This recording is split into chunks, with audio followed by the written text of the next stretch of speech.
Hello दोस्तों, कैसे हैं। तो चलिए शुरू करते हैं आज का क्लास।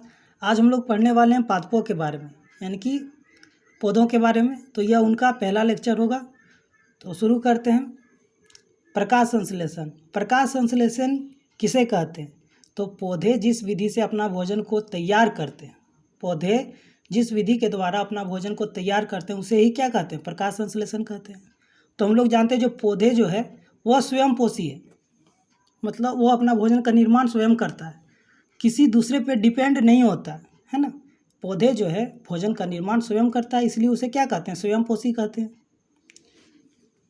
तो आखिरकार यह किन पदार्थों का चयन करता है, मतलब किन कच्ची सामग्रियों का चयन करता है ना। तो हम लोग जानते हैं जो पौधे की जो जड़ है उनसे वह खनिज लवण और जल को प्राप्त करता है। खनिज लवण, खनिज में बहुत सारा आता है। पौधों को जो है 17 तरह के खनिज लवण उन्हें जड़ों के माध्यम से ही मिलते हैं, है ना। तो पौधों की जो जड़ें हैं उनसे खनिज लवण और जल प्राप्त होती है, और वायुमंडल में जो कार्बन डाइऑक्साइड है उनसे उन्हें वह गैस प्राप्त होती है, कार्बन डाइऑक्साइड, है ना। और सबसे इम्पोर्टेंट जो सूर्य का जो प्रकाश है, प्रकाश किरण, है ना, सूर्य का जो प्रकाश है जिसे हम लोग क्या कहते हैं? सौर ऊर्जा। उनके माध्यम से वह भोजन को तैयार करता है। और ये जो है सूर्य का जो प्रकाश है, पौधे की जो पत्तियां होती है उनमें क्लोरोफिल उपस्थित होती है, जिसको हम लोग हरित लवक भी बोलते हैं। पौधों की पत्तियों में क्लोरोफिल की उपस्थिति होती है, और वह क्या करता है? तो सूर्य के प्रकाश से जो प्राप्त ऊर्जा है, यानी कि सौर ऊर्जा, उसी के माध्यम से वह पत्तों में भोजन निर्मित करता है ना। और पौधों के सभी भागों तक उन्हें भेजता, स्थानांतरण करता है उन खाद्य पदार्थों को जो वह निर्मित किया है। यही है, बहुत ही आसान टॉपिक है। चलिए शुरू करते हैं। देखिए, प्रकाश संश्लेषण। पौधों में जिस विधि द्वारा भोजन का निर्माण होता है उसे प्रकाश संश्लेषण कहते हैं।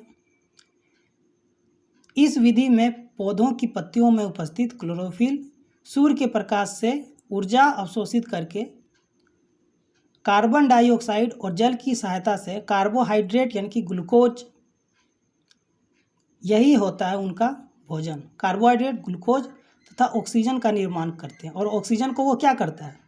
निर्मुक्त कर देता, बाहर निकाल देता है। और इस भोजन को वह अपने, मतलब पौधों की जो अनेक भाग हैं जैसे कि जड़, तना, पत्तियां, बहुत सारा, तो वह उनमें भेजता है उन भोजन को, ठीक है, कार्बोहाइड्रेट को, ग्लूकोज को। तो देखिए यहाँ पर पत्तियों में क्या उपस्थित होता है? क्लोरोफिल। और यह क्या कार्य करता है? तो सूर्य के प्रकाश से ऊर्जा लेता है, क्योंकि सूर्य प्रकाश, हम लोग जानते हैं सूर्य के प्रकाश में कौन सा ऊर्जा होता है? सौर ऊर्जा होता है। उसको वो अवशोषित करता है, यानी कि लेता है। और कार्बन डाइऑक्साइड जो उनके वायुमंडल में है, और जल जो मिट्टी के नीचे होता है, उपस्थित है ना, मिट्टी के कणों के चारों तरफ जो जल होता है, और कार्बन डाइऑक्साइड जो वायुमंडल में उपस्थित होता है, इन दोनों की सहायता से वो भोजन को निर्माण करता है। कौन सा भोजन? कार्बोहाइड्रेट। तो देखिए समीकरण द्वारा भी हम लोग समझ सकते हैं। कार्बन डाइऑक्साइड और जल जो है पौधों की जड़ों से प्राप्त होता है, यानी कि सहायक होता है। और सूर्य का प्रकाश क्लोरोफिल में, क्लोरोफिल क्या करता है? सूर्य के प्रकाश को अवशोषित करता है, और उन्हीं के माध्यम से यह क्या बनाता है? ग्लूकोज बनाता है, कार्बोहाइड्रेट बनाता है। लेकिन यह कार्बोहाइड्रेट का डायरेक्ट उपयोग नहीं करता है। पौधे जो है इस कार्बोहाइड्रेट को, यानी कि इस ग्लूकोज को मंड के रूप में, यानी कि स्टार्च के रूप में जमा कर लेता है, और वह धीरे धीरे उनका उपयोग करता है, ठीक है, डायरेक्ट नहीं। जैसे कि हम लोग कोई खाना खाते हैं तो ग्लूकोज के रूप में हम लोग को खाना मिला और हम लोग उसी का उपयोग करने लगे, लेकिन पौधा इस तरह नहीं करता। वह क्या करता है? पहले मंड के फॉर्म में उसको जमा कर लेता है, संचित कर लेता है पत्तियों में, और फिर उनका उपयोग करता है, ठीक है। तो प्रकाश संश्लेषण प्रक्रम में होने वाली घटना। प्रकाश संश्लेषण में जो जो घटनाएं होती है, मतलब प्रकाश संश्लेषण के दौरान पौधों को जो आवश्यक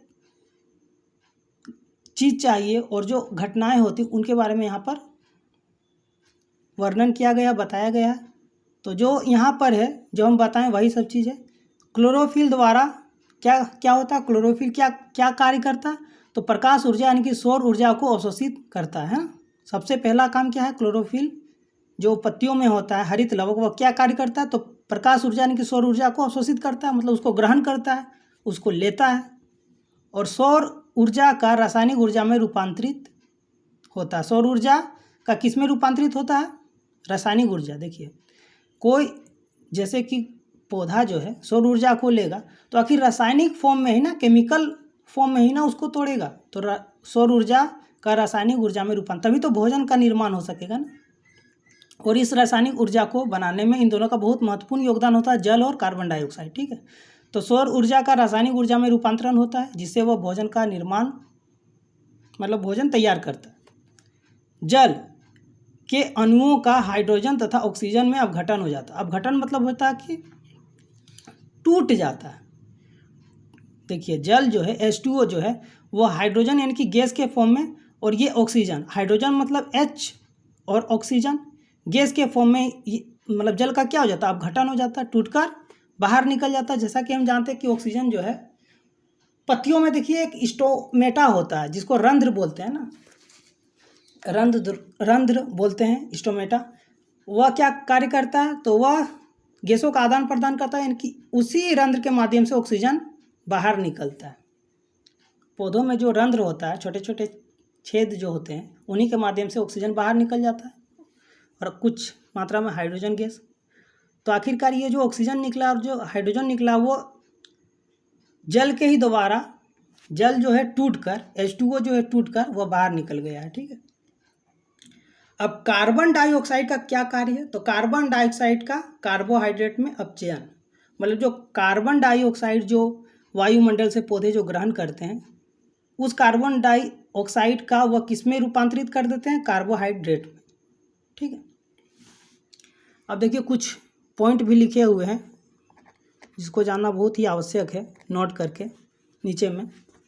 पौधे अपने भोजन को मंड स्टार्च के रूप में संचित करता है। जैसा कि हम बता चुके हैं कि पौधे जो है डायरेक्ट कार्बोहाइड्रेट का उपयोग नहीं करता है, वह पहले उन भोजन को, जो पत्तियों में जो भोजन जो उसका बना है वो उसको किस फॉर्म में, पहले उसको मंड के रूप में संचित करता है, फिर उसका उपयोग करता है।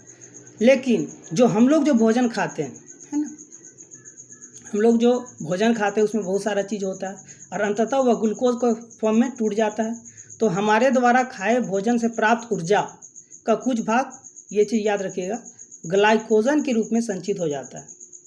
क्योंकि ग्लूकोज किस फॉर्म में, जैसे कि ग्लूकोज का तो बहुत सारा उपयोग होता है, यूज़ होता है, हम लोग जब दौड़ते हैं, खेलते हैं, कूदते हैं, काम करते हैं तो ग्लूकोज का, लेकिन जो कुछ ऊर्जा क्या होता है, सभी ऊर्जा तो ख़त्म नहीं होता ना जो हम लोग खाते हैं, तो कुछ ऊर्जा जो है ग्लाइकोजन के फॉर्म में संचित हो जाता है। यदि यही ग्लाइकोजन अधिक मात्रा में संचित होने लगे तो हम लोगों को मधुमेह रोग हो जाता है, जिसको हम लोग बोलते हैं डायबिटीज़ हो जाता है। तो इसको कंट्रोल करने के लिए हमारे शरीर में क्या होता है, अग्नाशय ग्रंथि में इंसुलिन हार्मोन का स्राव होता है, यही इसको कंट्रोल करता है। यदि ग्लाइकोजन ज़्यादा मात्रा में संचित होने लगे तो इंसुलिन का स्राव भी बढ़ जाता है, जिससे कि यह कंट्रोल में रहे, हमारा ब्लड शुगर ना बढ़े। ठीक है, तो आशा करते हैं आप समझ पाए होंगे। आज के लिए इतना ही रखते हैं, मिलते हैं अगले क्लास में। और अगले क्लास में हम लोग पढ़ने वाले हैं रंध्र के बारे में विस्तार से, जो NCERT में आपका दिया हुआ है। ठीक है, धन्यवाद।